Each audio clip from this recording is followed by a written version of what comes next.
Saludamos a esta hora al economista Luis Tobar, que está con nosotros. ¿Cómo le va? Buenos días. Buenos días, licenciado Segarra. Un gusto saludarle. Un feliz año para usted y toda la audiencia de Telerama a nivel nacional. Igualmente para usted, un buen año, economista. Y la verdad que cerrando el 2022 se genera unas interrogantes en el sentido económico de si se cumplió o no las metas establecidas por el gobierno. ¿Cuál es su criterio en ese sentido para luego analizar lo que podría ser el 2023? Y fíjese, el tema, sobre todo de los ingresos de recursos al Estado, al Ecuador, ha sido positivo. El tema de las exportaciones, tanto a las petroleras y no petroleras, se ha incrementado con relación al año 2021. El dato es hasta el mes de octubre, ya que el Banco Central todavía no publica información al mes de diciembre. Se ha incrementado en más de un 25% las exportaciones totales. Y si lo comparamos con el año de la pandemia, con el año 2020, estas se incrementaron en un 66%, de los cuales hay dos productos muy importantes que han sacado el puesto número uno, si cabe el término, en tema de exportaciones. Me refiero al tema petrolero. Un incremento del 32% con relación al año 2021 y con un incremento del 126% si tomamos en cuenta el año de la pandemia, el año 2020. Y en segundo lugar es el tema del camarón. El camarón también ha tenido un crecimiento espectacular en los últimos años. En el año 2020 estaban cerca de 3.000 millones las exportaciones camaroneras. Para este año se duplicaron prácticamente a 6.273 millones de dólares, un incremento de cerca del 98% en las exportaciones camaroneras del Ecuador, ¿no? Entonces, si nos fijamos únicamente en estos dos productos, el tema de las exportaciones han tenido un repunte significativo en el Ecuador. También está obviamente un producto que es importante en el tema del banano, que está alrededor de 3.000 millones las exportaciones. Ha habido un ligero descenso, ¿no?, por el tema del conflicto armado bélico con Rusia. Sin embargo, es muy importante el aporte del banano también en el contexto de las exportaciones petroleras y no petroleras en el Ecuador. Y eso refleja de alguna u otra manera la posibilidad de seguir abriendo mercados. ¿A qué me refiero? Porque de alguna u otra forma la política del gobierno era buscar acuerdos comerciales. Y ya entrando al tema de este año del 2023, hace pocos días, hemos dicho ayer, se anunció de este acuerdo comercial con China, que es fundamental en un mercado donde hay miles de millones de chinos, que es un mercado de consumidores aceptables, ¿no? Correcto, fíjese lo siguiente, hay un dato que es muy importante, el tema de las exportaciones e importaciones del Ecuador. El Ecuador concentra las exportaciones e importaciones en 6 países. China, Estados Unidos, Panamá, está en menor cantidad Colombia, Perú y Chile. En estos 6 países concentra el 80% de nuestras exportaciones. Y si hablamos de las importaciones, está en alrededor de un 75-77%. Entonces, si a estos países les va bien, a la economía del Ecuador también le iría bien. Pero fíjese, hay un dato que es muy interesante analizarlo. Estos países, los 6 países que indiqué hace un momento, tienen unas previsiones de crecimiento no tan positivas como los años anteriores. Por ejemplo, Estados Unidos, un principal socio comercial del Ecuador, tiene una tasa de crecimiento prevista para el 2023 de cerca del 0,2%. China, el 5%, pero si consideramos que años anteriores tenía una tasa de crecimiento del 10%, es una tasa significativa, ¿no? En el caso de Panamá, también hay una baja en la previsión de crecimiento del PIB. Colombia, hay una baja. Chile decrecerá en el 2023, en este año, perdón. Y de igual forma Perú. Entonces, el mercado mundial, que si bien el Ecuador, como le dije hace un momento, ha tenido un repunte en el tema de las exportaciones tanto petroleras como las no petroleras, en este año debemos tener mucho ojo en el tema de una posible recesión a nivel mundial, sobre todo en los Estados Unidos, ¿no?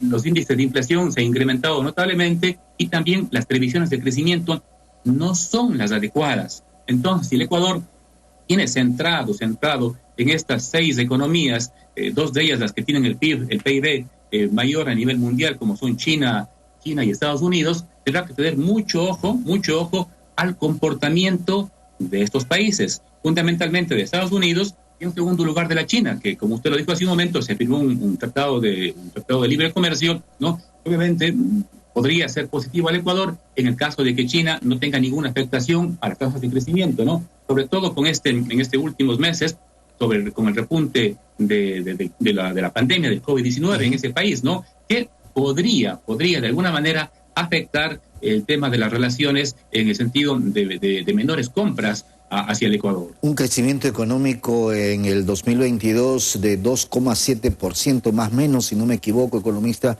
que no sé si es que podría mantenerse para el 2023. Claro que es muy pronto analizarlo, pero la perspectiva que se tiene de crecimiento para este año andaría por el mismo porcentaje, un poco más o un poco menos. Fíjese, de acuerdo a previsiones de la CEPAL, el Ecuador crecerá en el año 2023 apenas al 2%, ¿no? Entre el 2,2%. Son tasas sumamente bajas, ¿no? Ya que el Ecuador, para poder recuperarse, tendrá que esperar 5, 6, 7, 8 años, ¿no? A esa tasa de crecimiento del 2,3% que le dije hace un momento. Que no es lo mismo como estábamos antes de la pandemia, ¿no? Que era, en el 2020 fue del menos 8%. Lo que estamos haciendo es reduciendo ese menos 8%, es decir, todavía nos queda menos 2% para poder recuperar y salir avante antes de lo que estábamos antes de la pandemia, ¿no? Correcto, el Ecuador tendría que crecer a tasas de crecimiento del PIB alrededor del 5 o 6% para poder recuperar. Y estabilizarse en ese crecimiento. Exactamente, pero las perspectivas que se tienen en el Ecuador, sobre todo en la baja inversión, tanto pública, tanto privada, tanto nacional, tanto extranjera, limita esas posibilidades de crecimiento. En el Ecuador, si bien el sector exportador se ha tenido una reactivación notable, como lo dije hace un momento, las cifras están ahí en el Banco Central, a la vista de todos, sin embargo, las posibilidades de mayor inversión en el Ecuador no son positivas. Si nos fijamos tan solo en el tema de inversión extranjera, considero que este año no llegaremos al 1% del PIB en inversión extranjera. Y ojo, ¿no? El presidente Guillermo Lasso en campaña indicaba que aproximadamente se invertirá 30.000 millones en los 4 años, a un promedio de 7.500 millones por año. Estamos muy lejos de esa cifra, ¿no? Lo cual obviamente hace que esas previsiones de crecimiento se mantengan en ese 2,3, 2,4%, claro, y no sean superiores a las estimadas. Es por ello de que esperamos de que el gobierno dé una seguridad jurídica importante para que se pueda invertir. Y no solamente seguridad jurídica, sino también el tema de la seguridad del auge delincuencial que está en el Ecuador, ¿no? Eso obviamente ahuyenta la inversión. Y eso va de la mano directamente con el aspecto del riesgo país. Fíjese usted, el riesgo país a la fecha, al día 2 de enero que tuve la última revisión, no ha bajado de los 1.243 puntos, lo cual es totalmente alarmante. El riesgo país, uno de los más altos de la región, únicamente nos supera, obviamente, Venezuela, que no es para compararnos, claro, y Argentina. Ecuador está en el tercer lugar en el riesgo más alto en América del Sur, lo cual obviamente es un indicador nada positivo para el Ecuador.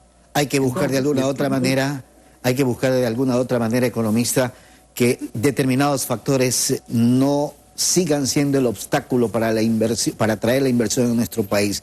Y claro, lo que usted señala sin duda alguna es fundamental. Seguridad jurídica para que el inversionista lo sienta así, y la seguridad como tal de esta ciudadanía que está afectada por la misma sea la más segura, valga la redundancia, para también atraer a la inversión, porque no podemos seguir en este camino de inseguridad, de incertidumbre, porque nadie se atreve a poner $1 acá. Efectivamente, eso es sumamente grave. Imagínense ciudades como Guayaquil, como Quito, las más grandes del Ecuador, como Machala incluso, ¿no? Esmeraldas, Cuenca. Es muy complicado que inversionistas extranjeros, incluso locales, quieran invertir. Claro. Me imagino una persona que quiera ponerse un emprendimiento en unas ciudades con alto índice de criminalidad, pues prácticamente esto es un obstáculo para poder invertir.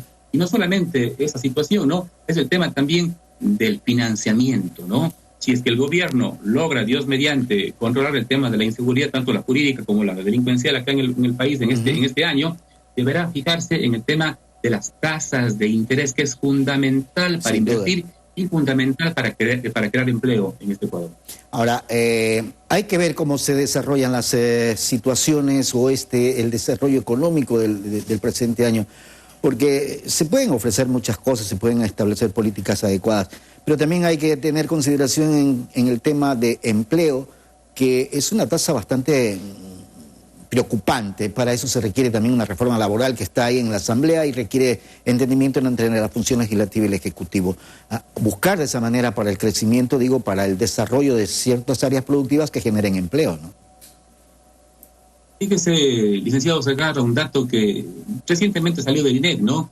Al mes de noviembre en el Ecuador, únicamente 35,6 de cada 100 ecuatorianos tienen un empleo adecuado, un empleo pleno, es decir, que al menos ganan el salario mínimo vital y trabajan al menos 40 horas por semana. Solamente 35,6 de cada 100 ecuatorianos. Es exacto, a nivel del Ecuador. Pero fíjate un dato adicional. En cifras, ya en números, son cerca de 2.981.000 ecuatorianos en esta condición. Si lo comparamos con el año 2014, a diciembre de 2014, existían en esa condición cerca de 3.500.000 ecuatorianos. Es decir, en 8 años, cerca de 550.000 ecuatorianos han perdido esa condición de empleo adecuado, de empleo estable. Es decir, han disminuido su capacidad de comprar, han disminuido su capacidad de ahorro, han disminuido su capacidad de entregar una buena educación a su familia. Si es que el gobierno, insisto, las cifras se han recuperado, hay que ser honesto en aquello, ¿no? El mes anterior estábamos con 34 de cada 100 ecuatorianos con empleo adecuado, ahora estamos con 35,6, pero no llega todavía a niveles prepandemia, a niveles del año 2014, 2015, donde la economía reflejaba o daba indicadores de empleo, sobre todo, mucho mejores que los actuales. Claro. Entonces, insisto, si es que no hay inversión, lamentablemente las plazas de empleo no se podrán incrementar. De ahí se dice que el país obviamente no es competitivo por el tema laboral, por el tema de... Pero hay que buscar la forma. Exactamente, pero hay que buscar la forma para reactivar la economía y sobre todo que haya inversión en el Ecuador. Economista, quiero agradecerle por haber estado con nosotros esta mañana. Buen día y nuevamente buen año, ¿eh? Muchas gracias, un buen año para todos. Un saludo. Gracias, el economista Luis Tovar. Son las 7 de la mañana con 15 minutos. Una pausa, regresamos enseguida.